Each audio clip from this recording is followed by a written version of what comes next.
बोलो हर हर महादेव। शिव शंभू की आप सभी कथा बड़े भाव से श्रवण कर रहे हैं और मेरे महादेव की कथा आप सभी लोग जो श्रवण कर रहे हैं, आप सभी को पूर्ण रूप से विश्वास होना चाहिए कि महादेव कथा श्रवण करने से आपका जीवन धन्य होगा। आपके जीवन की जो समस्याएं वो समस्याएं दूर होंगी, क्योंकि शिव पुराण में जो छोटे छोटे उपाय बताए गए हैं, जो संसार की जो जीव है इनके कल्याण के लिए जो उपाय बताए गए हैं वो बड़े अद्भुत हैं, इनको करना चाहिए। और जो लोग भगवान शिव के मंदिर में जाते हैं पूजा करने, पाठ करने, महादेव स्नान इत्यादि कराने, उन्हें घी का दिया जलाकर वहाँ बैठते हैं, वे बड़े सौभाग्यशाली होते हैं। प्यारे, महादेव की पूजा का फल जितना वर्णन किया जाए उतना कम है। इतनी अद्भुत पूजा का फल है मेरे भोलेनाथ की कि आप खूब वर्णन करो फिर भी आप थक जाएंगे। क्यों?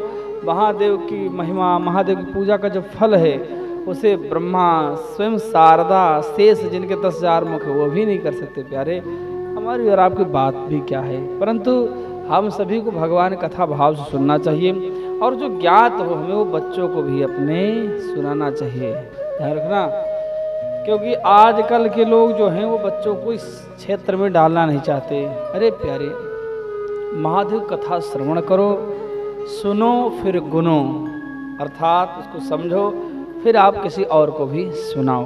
उससे क्या होगा कि आपका जीवन धन्य होगा और जिसको सुनाएंगे उसका भी लाभ होगा। कई लोग कहते हैं ना कि घर में ये पुराण नहीं रखना चाहिए, ये पुराण नहीं रखना चाहिए। कमाल की बात करते हैं। अरे भाई, पुराण है, कोई अस्त्र शस्त्र नहीं तुम्हारा अहित कर देगा।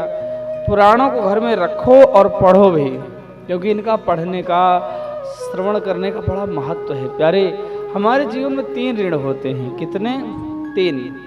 पहला ऋण देव ऋण, पितृ ऋण, ऋषि ऋण। 3 ऋण होते हैं, देव ऋण, पितृ ऋण, ऋषि ऋण। जो देव ऋण होता है वो कैसे उतरता है जरा ये समझो। पहले बोलो हर हर महादेव। जो देव ऋण होता है वह हम जब इस धरा पर आते हैं तो हमें देवी देवताओं की पूजा करने से हमारे जो देव ऋण होता है वह उतर जाता है। भाई, आपको भगवान ने सुंदर शरीर दिया है और भगवान ने आपको इतने अच्छे कुल में जन्म दिया है और महादेव की कृपा से मानव का शरीर मिला है, तो इसलिए देवताओं की पूजा करनी चाहिए। तो जब हम देवताओं की पूजा करते हैं तो उससे क्या होता है कि हमारे ऊपर से देव ऋण उतर जाता है। फिर आता है पितृ ऋण। पितृ ऋण क्या होता है कि माता पिता ने हमारे लालन पालन किया, हमारी सेवा करी, अब हमारा फर्ज बनता है उनकी सेवा करना और खूब भक्ति भाव से करो। फिर उसके बाद पितृ ऋण अभी नहीं उतरता। कब उतरता है? जब आप विवाह करके एक सुंदर संतान को आप जन्म देते हैं, पुत्र आदि को, तो उससे क्या होता है? आपका पितृ ऋण मुक्त होता है। या अपने पिता को आप मुखाग्नि देते हैं, उनकी क्रियाक्रम इत्यादि सब ढंग से करते हैं, सही तरीके से करते हैं, तो आपके जीवन से यह जो पितृ ऋण दूर होता है। जो तीसरा ऋण है वह होता है ऋषि ऋण। किसका ऋण? ऋषियों का। अब आप कहेंगे महाराज ऋषियों का क्या ऋण है? तो ऋषियों का ऋण आपके ऊपर यह है कि ऋषियों ने इतने इतने ग्रंथों की रचना करी, इतने तप किया, हम सभी के लिए तप किया, संसार के कल्याण के लिए तप किया है। तो यह जो तप किया संसार कल्याण के लिए, तो उनका ऋण हम पर है, कर्ज है। इसलिए उस ऋण से मुक्ति के लिए भी हम सभी को पुराणों का अध्ययन करना चाहिए, पुराणों को पढ़ना चाहिए, जिससे क्या होगा? आपके ऊपर से यह ऋण उतर जाएगा। बोलो हर हर महादेव। तो भगवान शिव की सेवा से, पूजा से और पुराणों को पढ़ने से, कथाओं को सुनने से हमारे जीवन के ऋण दूर होते हैं। तो इसलिए आप सभी लोग भगवान की कथा को श्रवण करें, भगवान की सेवा करें, पूजा करें और अपने माता पिता की भी सेवा करें। हमने आपको शिव पुराण में कल जो और भाग हैं, जो और शिव पुराण के आपको भाग सुनने को मिलते हैं, तो हम अब तक जो सुने हैं, हमने केदारनाथ की आपको वर्णन सुनाया।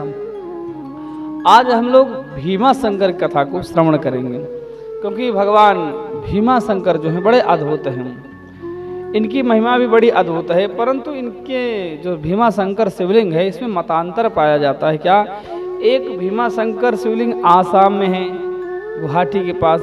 एक भीमा शंकर मुंबई से पूर्व और पूना से उत्तर में जाके एक पहाड़ी में है भीमा शंकर।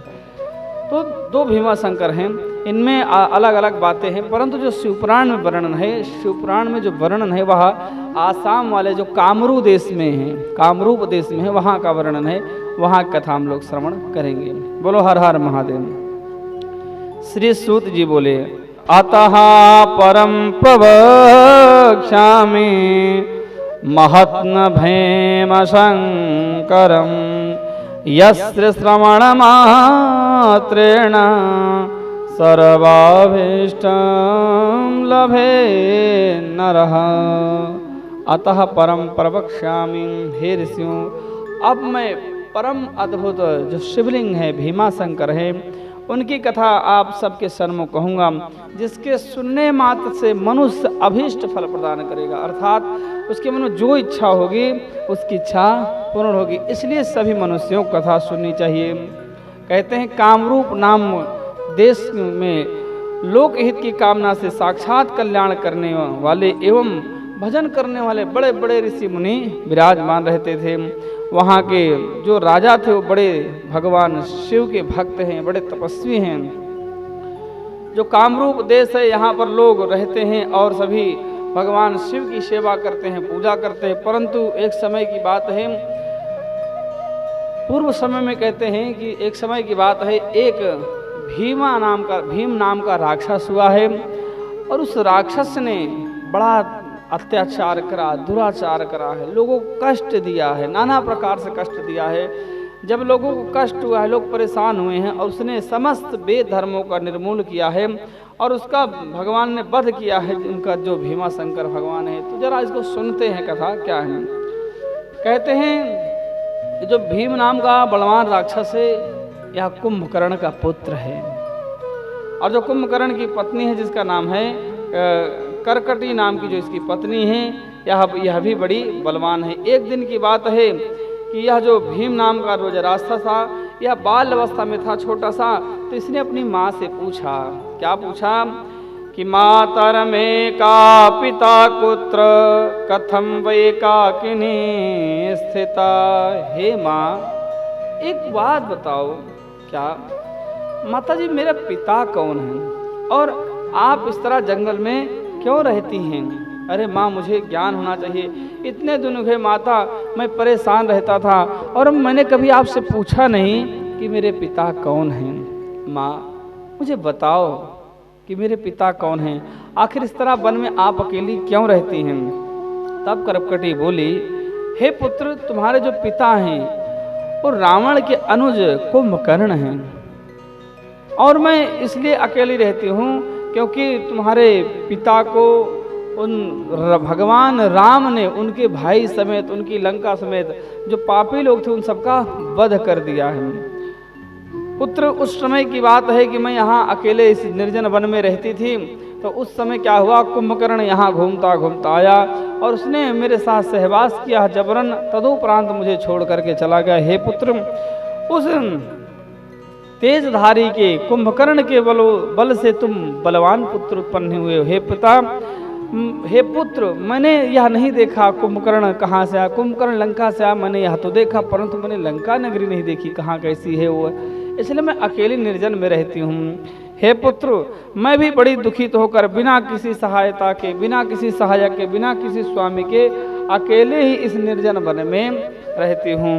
हे पुत्र, मैं बड़ी दुखित रहती हूँ। हे बेटा, यदि तू तप कर ले, क्या यदि तू तपस्या कर ले तो तू बदला ले सकता है अपने पिता का। तो भीम नाम का जो राक्षस था, इसने कहा, माँ कैसा बदला। बोले, बेटा, जो राम जी थे वो नारायण के अवतारी हैं, भगवान नारायण हैं, और उन्होंने तुम्हारे पिता का वध किया है। यदि तुम ब्रह्मा जी की तपस्या कर लो तो जा करके तुम अपने पिता की मृत्यु का बदला ले सकते हो। अतुल बल मांगना और बलवान होकर के तीनों लोग पर आक्रमण कर विष्णु को तुम्हें पराजित करना है, और पूरे ब्रह्मांड में तुम्हारी स्थापना होनी चाहिए, तुम्हारे गद्दी की, तुम्हारे नाम की स्थापना होनी चाहिए। इतना जब कहा है तो जो भीम नाम का राक्षस है इस तपस्या करने लगा, और एक पैर पर खड़ा होकर के सूर्य की तरफ देखता हुआ, सूर्य की तरफ देखता हुआ यहाँ ब्रह्मा जी के मंत्रों का उच्चारण करने लगा। और इतना तप, घनघोर तप किया इसने। प्यारे, जितना तप आप करेंगे भगवान का उतना ही आपको फल मिलेगा। बोलो जय सिया राम। देखो कई बार ऐसा होता है कि हम जरा से पूजा पाठ के में थोड़ा बहुत लाभ मिल गया तो हम मान जाते, नहीं नहीं, आप जो पूजा पाठ करें निरंतर जारी रखिए। क्यों? ये जो चीजें मिल रही हैं ये तो मिलती रहेंगी, लेकिन जो भगवान के दर्शन है, भगवान प्राप्ति, वो कठिन है।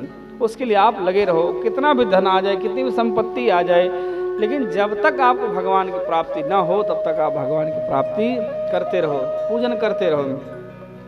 ब्रह्मा जी के जब तप शुरू किया किसने? भीम नाम के राक्षस ने, तो इसके शरीर से तेज निकलने लगा और उसकी यश कीर्ति तीनों लोक में फैलने लगी। देवता त्राही त्राही करने लगे। क्यों? इतना तेज इसके शरीर से निकलने लगा। देवता लोग ब्रह्मा जी की शरण में गए और बोले, हे ब्रह्मदेव, तुम्हारे नाम से कोई भक्त तप कर रहा है, इसलिए हे ब्रह्मा जी आप चलिए और उसे चल करके वर दीजिए, अन्यथा सारी सृष्टि में विलय आ जाएगा, हे प्रभु प्रलय आ जाएगा। जब इतना कहा है तो ब्रह्मा जी मुस्कुराए और ब्रह्मा जी देवताओं से कहा, हे देवताओं चिंता मत करो, मैं तुम्हारे सबके कष्ट दूर करूंगा और मैं जानता हूं कौन है। बोले कुंभकर्ण का पुत्र करकटी नाम की जो राक्षसी है और उसका ये पुत्र है जो तप कर रहा है, मैं इसे जाकर के वर दूंगा। ब्रह्मा जी प्रकट हुए। ब्रह्मा जी बोले, क्या? प्रसन्नोस्मि वरम ब्रूहे यत्ते मनसी वर्तते। हे पुत्र, हे वत्स, मैं प्रसन्न हूं तुमसे और तुम जो वर मांगना चाहो, तुम्हारे मन में वर चलता हो वर मांग लो। इसने कहा, हे प्रभु मुझे अमर करो। ब्रह्मा जी ने कहा, ऐसा सुलभ नहीं है। जो इस संसार में आया है, जिसकी जन्म हुआ उसकी मृत्यु होगी और जिसकी मृत्यु उसका जन्म भी होना है, इसलिए आप कुछ और मांगो। तो इसने कहा, प्रभु मुझे ऐसा वर दे दो कि महान बलशाली बन जाऊं और महान बलशाली होकर के मैं तीनों लोक पर अपना विजय रथ पताका फहराऊं। ब्रह्मा जी ने कह दिया, ठीक है। अब यह प्रसन्न हुआ। ब्रह्मा जी वर देकर चले गए। ये भीम नाम का राक्षस आया है और अपनी माता से कहता, हे माँ, अब देखो मैं अतुलनीय बल प्राप्त कर लिया है मैंने, अब देखना मैं क्या करूंगा इंद्रा देवताओं का हाल। और सीधा स्वर्ग लोक पर आक्रमण करता है, वहां पर उसका आधिपत्य हो जाता है, सभी देवताओं को मार के भगा देता है, पृथ्वी लोक को जीत लेता है। जब वह जीतने लगता है सबको, तो उसके मन में और लालसा हो जाती है, क्या? अपना साम्राज्य फैलाने की। बोलो जय सिया राम। कई बार ऐसा होता है ना कि लोग भगवान की पूजा पाठ करते हैं या कोई उनके पास बल आ जाता है तो थोड़ा सा पाने के बाद उनके मन में और चीज़ें बढ़ जाती और मिले। ठीक उसी प्रकार से जैसे किसी को 10 रुपये आज मिले हम तो कल 20 की कामना करता है, 20 मिलते हैं तो 40 मिलते हैं, 80, उसकी कामनाएं बढ़ती जाती हैं। ऐसे जो राक्षस इसने स्वर्ग लोक पर आधिपत्य कर लिया, मृत्यु लोक पर आधिपत्य कर लिया है। परंतु कामरू देश में एक राजा हैं जिनका नाम है सुदक्षिण, उनको जीतना चाहा इसने, क्योंकि वो राजा बड़े धार्मिक हैं, शिव के उपासक हैं। प्यारे ध्यान रखना, जो शिव की उपासना करते उन्हें सब कुछ मिलता है। इसलिए मैं आपसे आग्रह करूंगा, प्रार्थना करूंगा, रिक्वेस्ट करूंगा क्या, और व्यासपीठ की मर्यादा होते हुए मैं आपसे कहता हूं कि आप कुछ करो या ना करो, कोई उपाय करो या ना करो, लेकिन भगवान शिव की नित्य आराधना करो, जिससे आपका जीवन परिवर्तित हो और आपका जीवन बदले। बोलो जय सिया राम। इसलिए आपको करना चाहिए। इस सुदक्षिण नाम का जो राजा है, इस पर आक्रमण करा किसने? भीम नाम के राक्षस ने। जब आक्रमण करा तो इसने राजा को सेना समेत सब कुछ जीत लिया, उनका समस्त सामग्री जीत ली, घर धन संपत्ति सब जीत लिया और राजा को कठोर कारावास में डाल दिया। प्यारे, लेकिन जो राजा है ना, भगवान शिव के भक्त हैं। प्यारे, शिव की भक्ति हर जगह करी जा सकती, सर्वत्र करी जा सकती है। चाहे बंधन में हो या बंधन से मुक्त हो, डरा हो, भय से मुक्त हो, जैसा भी जिस अवस्था में कोई है वो मेरे महादेव की आराधना कर सकता है। ऐसे जो सुदक्षिण नाम के राजा हैं, इन्होंने पार्थिव शिवलिंग बनाया और पार्थिव शिवलिंग बना करके भगवान शिव की पूजा आराधना शुरू करी और मानसिक रूप से भगवान की खूब पूजा करते हैं, नैवेद्य इत्यादि चढ़ाते हैं, गंगा जल से स्नान कराते हैं, दूध दही बहुत सारा नाना विधियों से भगवान शिव को प्रसन्न करते हैं। और वही जेल में पड़े पड़े अपना ये सेवा करते हैं। जो इनकी पत्नी दक्षिणा नाम की जो इनकी पत्नी है, वो पत्नी बड़ी धार्मिक है, वह भी अपने पति की मुक्ति के लिए भगवान शिव के पार्थिव शिवलिंग बनाती हैं और पंचाक्षर मंत्र का जाप करती हैं। पहले मैं कहता रहता हूँ, पूरे शिव पुराण में सबसे ज्यादा वर्णन आया, किसी का महत्व आया है तो पार्थिव शिवलिंग का है। इसलिए जितने भी दुखित लोग हैं, जितने भी दुखी प्राणी हैं, उन सबको शिव की शरण में जाना चाहिए और पार्थिव शिवलिंग बना करके महादेव की आराधना करनी चाहिए। बोलो हर हर महादेव।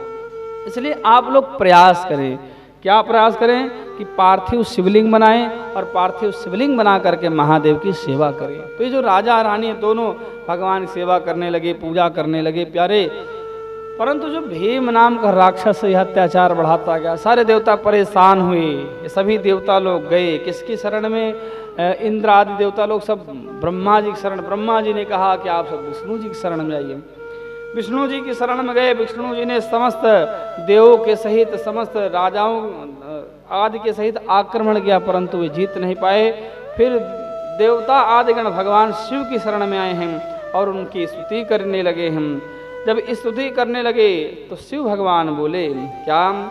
हे हरे, हे विधे, हे देवा, अरे हे देवताओं, मैं आप लोगों से प्रसन्न हूँ, आप वर मांगो। क्या कहते हो? क्यों आए हो? और आप डरे हुए क्यों हो? आप मुझसे बताओ कौन सा कार्य चाहिए।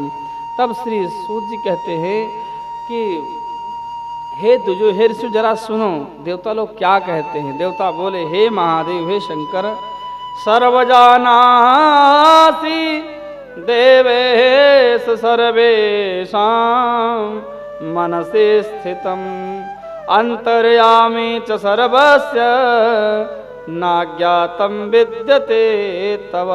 हे शंकर भगवान, हे प्रभु, आप अंतर्यामी हैं। हे महादेव, आप सबके हृदय में विराजमान हैं, आप सब कुछ जानते हैं। इस संसार में ऐसी कोई घटना नहीं है जो मेरे महादेव को न पता हो। यारे, आप अच्छा कर्म करते हैं, बुरा कर्म करते हैं, ध्यान रखना, भोलेनाथ को सब पता है। ओ मेरा महादेव सब जानता है। तो कहते नहीं, अच्छी करनी करियो लाला, कर्म न करियो काला, क्योंकि लाख आंख से देख रहा है तुझको देखने वाला है। अच्छी करनी करियो लाला, कर्म न करियो काला। तो मेरा महादेव सब जानते हैं, सब मेरे भोले को पता है। तो देवता कहते हैं क्या? हे महादेव सब जानते। फिर भी महादेव जब आपने पूछा है तो मैं आपको बताता हूँ क्या कि प्रभु, भीम नाम का एक राक्षस है, उसने हर जगह आक्रमण करके हर जगह कब्जा कर लिया है। जो कुंभकर्ण का पुत्र है, करकटी का पुत्र है, हे भगवान, वहाँ हम सभी को निरंतर पीड़ा दे रहा है प्रभु, निरंतर। अब हम क्या करें? प्यारे ध्यान रखना, बड़े बड़े देवी देवता शिव के शरण में जाते हैं जब दुखित होते हैं, परंतु मेरी समझ में यह ना आता है जब मानव दुखित होता है तो इधर उधर क्यों भटकता है। अपने धर्म को छोड़ करके लोग दूसरे धर्म के देवी देवताओं की शरण में जाते हैं, शर्म नहीं आती है। तीनों लोगों को मालिक बैठा हुआ, धिक्कार है ऐसे लोगों को जो अपने धर्म को छोड़कर कहीं अन्य भटकते रहते हैं। प्यारे, महादेव की शरण में आओ, आपका सारा दुख दूर होगा। देवता कहते प्रभु मैं दुखित हूँ, क्या करूं? भगवान बोले हे राजाओं सुनो, हे देवताओं सुनो, क्या? काम रूपेश्वरो राजा मदीयो भक्त उत्तमः तस्मै ब्रूतेति वै देवा कार्यम शीघ्रं भविष्यति। हे देवताओं सुनो, राजा काम रूपेश्वर जो हैं वो बंदी गृह में बंद हैं और वे वहाँ पर पार्थिव शिवलिंग की पूजा कर रहे हैं, मेरी प्रसन्नता के लिए नाना प्रकार की पूजा कर रहे हैं। इसलिए आप सब लोग उनके पास जाओ और उनसे बताना कि मैं उनकी तपस्या से प्रसन्न हूँ और मैं जल्द ही आकर के उन सभी के कष्ट का निवारण करूँगा। देवता प्रसन्न हुए और देवता हंसने लगे और हंसते हंसते भगवान शिव को प्रणाम किया है और प्रसन्न होकर भगवान शिव को पुष्प वर्षा इत्यादि करी और सीधा आए और कामरूपेश्वर जो नाम के राजा इनसे कहते हैं क्या कि हे राजन, तुम चिंता मत करो, तुम भक्ति करते रहो, क्योंकि अब तुम्हारा दुख ज़्यादा दिन तक रहने वाला नहीं है। क्यों? महादेव आने वाले हैं। महादेव आपसे प्रसन्न हैं, आपकी सेवा से, आपकी पूजा से प्रसन्न हैं। इसलिए आप निश्चिंत होकर के और लगन के साथ, सच्ची श्रद्धा के साथ पूजा कीजिए। राजा जो है प्रसन्न हुए और सच्ची श्रद्धा के साथ भगवान शिव का पूजन करने लगे। भगवान महादेव गणों के सहित आ गए हैं कारागार में और महादेव की जगह स्थिर हो गए। समय का कहते हैं जब पहिया घूमता है तो बड़ा खतरनाक होता है। प्यारे, एक आपने कहावत सुनी होगी, मनुष्य नहीं होत है समय होत बलवान, भील गोपियां ले गए वही अर्जुन वही बाण। तो समय होता बड़ा बलवान होता है, परंतु ध्यान रखना चाहिए हमारी श्रद्धा, हमारी जो निष्ठा है सच्ची होनी चाहिए परमात्मा प्रति। जो राजा हैं पूजा करें, जो राजा बंदी, जो राजा कभी लोगों को जेल में डालते थे, आज राजा खुद कारागार में है, तो राजा कारागार में होते उस समय भी भगवान की सेवा कर रहे हैं। समय बीतने लगा तो जो इसके सहचर थे, किसके सहचर, जो भीम नाम का जो राक्षस है, जो इसके सहचर थे, ये सभी परेशान हो गए। क्या इन्होंने सोचा कि जो राजा उपाय पूजन कर रहा है, ये जरूर भीम नाम के राक्षस के अहित के लिए कर रहा है। सारे सहचर गए और बोले, हे राजन, हमने अभी भी देखा क्या जो भीमेश्वर नाम का, भीम रूप, जो काम रूपेश्वर नाम का जो राजा है, यह आपकी हानि के लिए, आपको नुकसान पहुंचाने के लिए कुछ कर रहा है। भीम नाम का राक्षस बोला, अरे ये राजा क्या कर रहा है, अब तो इसको चल के देखना पड़ेगा। और राजा जब वहां गया तो क्या देखता है, पार्थिव शिवलिंग बना करके राजा सेवा कर रहे हैं। भीम बोला, रे रे पार्थिव दुष्टात्मन क्रियते किम त्वयाधुना सत्यम वद न हन्या त्वमान्यथा हन्ये निश्चितम। ए रे दुष्ट, तू इस समय क्या कर रहा है, यह सच सच बता, तो मैं तू मुझे सच सच बता, नहीं तो मैं तेरा वध कर दूंगा। राजा बोले, ये तो महादेव की सेवा है, मैं तो भोलेनाथ की सेवा कर रहा हूँ, पूजा कर रहा हूँ। राजा बोला, अच्छा मेरे रहते तू शिव को पूजेगा? अरे तेरा शिव कितना बलशाली, मैं जानता हूँ तुम्हारे शिव को। अरे मेरा शिव तो मेरे पिता के भाई जो रावण थे, उन्होंने शिव को दास बना के रखा था। ऐसे जब अपशब्द कहने लगा, राजा हाथ जोड़कर भोलेनाथ से बोले, प्रभु इस संसार में लोग पता नहीं क्या क्या बोलते हैं, और शर्म की बात है कई लोग, हिंदू लोग ही जो सनातनी हो, अपने ही भगवान का मजाक बनाते हैं। राक्षस बनाए चलो ठीक है, लेकिन ये भी बनाते हैं। इसने कहा कि जो तुम्हारा शिव मैं जानता हूँ, क्या तुम मेरे पिता के भाई ने उन्हें दास बना के रखा था, और मैं तेरा वध कर दूंगा। जब ऐसा कहा है, और इसने तलवार खींची, और जैसे खींच के तलवार मारने चला, राजा ने सिर झुका लिया कि जो कुछ होता है सब प्रारब्ध कारण होता है। महादेव की जैसी इच्छा, यदि महादेव की पूजा का फल यही है तो यही सही, और मैं महादेव की पूजा नहीं छोड़ूंगा। इस शिवलिंग को छोड़ करके मैं उठने वाला नहीं हूं, मैं पूजा करूंगा। राजा के सिर पर मृत्यु खड़ी दिखाई दे रही, फिर भी राजा शिव भक्ति में लगे हैं। और हम लोग शिव जी की भक्ति करते हैं, जरा सी फोन की घंटी बज जाए, भगवान ये पड़े, सीधा फोन उठाने चले गए। हमारे अंदर ये बातें होती है, कथाओं को सुनते तो है लेकिन गुनते नहीं लोग, बस सुन लिए चलो हो गया काम।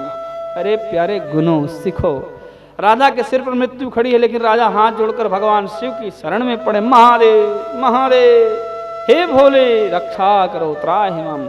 और जैसे ही राजा ने पुकारा, वैसे भगवान उस ज्योतिर्लिंग, उस पार्थिव से ज्योतिर्लिंग स्वरूप प्रकट हुए, ज्योति स्वरूप में, और महादेव देखते देखते साकार स्वरूप कर लिए। और भीमा नाम का जो राक्षस था, भीम नाम का, महादेव ने तुरंत उसका वध कर दिया है, और उसकी सेना समेत बाबा ने उसे भस्म कर दिया है। और जब भस्म उसका वध किया, सभी देवता जय जयकार करने लगे, बोलो शंकर भगवान की जय, देवों के देव महादेव की जय। इस प्रकार से खूब प्रार्थना करी, देवताओं ने स्तुति करी है। जब प्रार्थना स्तुति करी तो महादेव प्रसन्न हुए। महादेव ने कहा, हे देव बताओ अब क्या करें। तब सभी देवताओं ने कहा कि हे प्रभु, आप यहीं पर विराजमान होइए, और विराजमान होकर के लोगों का कल्याण कीजिए। तो भोलेनाथ वहाँ पर विराजमान हो गए, और भीमम नाम के राक्षस का वध किया, इसलिए उनका नाम भीमाशंकर पड़ा है। बोलो शंकर भगवान की जय। दूसरी कथा जो भीमाशंकर की आती है, यहाँ कहते हैं ये महाराष्ट्र में भी भीमाशंकर का ज्योतिर्लिंग है। कहते हैं त्रिपुरासुर नाम का एक राक्षस हुआ है जो महाबलशाली है, और वहाँ जो त्रिपुरासुर नाम का राक्षस हुआ है बलशाली है, भगवान शिव ने इसका वध किया। तो डाकिनी नाम की जो उसकी कहीं के लिखा पत्नी है, जो डाकिनी नाम की पत्नी है, वो भगवान शिव की सेवा करने लगी है, और भगवान से बोली, हे प्रभु आप मेरी रक्षा करो, और हे भगवान आप मेरा कल्याण करो। तो भगवान शिव कहते, चिंता मत करो, तुम जिस वन में निवास करती हो मैं यहीं पर आकर निवास करूंगा। भीमा नदी बह रही है वहाँ पर भोलेनाथ निवास करते हैं, और बाबा का नाम डाकिनी वन में रहते, इसलिए उनका नाम पड़ा डाकिनी भीमाशंकर। तो भीमाशंकर भगवान के जो लोग दर्शन करते हैं, पूजन करते हैं, उनका पाठ करते हैं, उनकी सेवा करते हैं, वे सभी अभीष्ट फल प्रदान करते हैं। इसलिए समस्त बंधुओं को, समस्त लोगों को भगवान भीमा शंकर को दर्शन करना चाहिए और अपने जीवन को धन्य बनाना चाहिए। बोलो हर हर महादेव, हर हर